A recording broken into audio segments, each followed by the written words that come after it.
పవన్ కళ్యాణ్ టూర్లో కీలకమైనటువంటి అంశం ఏదైతే వైఎస్ఆర్ కాంగ్రెస్ పార్టీ టైంలో 90 కోట్ల రూపాయలు ఖర్చు పెట్టారు, మా హయాంలో 1000 కోట్ల రూపాయలు ఖర్చు పెడుతున్నాం అని చేసినటువంటి ప్రకటన మీదనే ఇప్పుడు వైఎస్ఆర్ కాంగ్రెస్ పార్టీ స్పందించింది.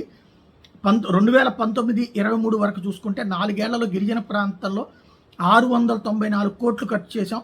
1128 కిలోమీటర్ల పరిధిలో 1261 ఆవాసాలకు రోడ్డు సదుపాయం కల్పించాం.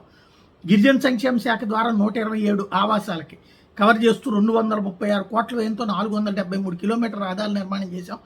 ఇదే శాఖలో జాతీయ ఉపాధి హామీ పథకం ద్వారా 273 కోట్ల వ్యయంతో 433 ఆవాసాలు కవర్ చేస్తూ 231.5 కిలోమీటర్ల గ్రావెల్ రోడ్లు కూడా నిర్మాణం పూర్తి చేశాం అన్నటువంటి విషయాన్ని ప్రకటించారు. అదే సందర్భంలో ఏదైతే తాజాగా జరిగినటువంటిది కేవలం అతి తక్కువ మాత్రమే, కావాలంటే చర్చకు సిద్ధమనేటువంటి విషయాన్ని వైఎస్ఆర్ కాంగ్రెస్ పార్టీ ప్రకటించింది. 2014-19 మధ్యలో డోలీ వ్యవస్థతో నానా ఇబ్బందులు పడ్డారు.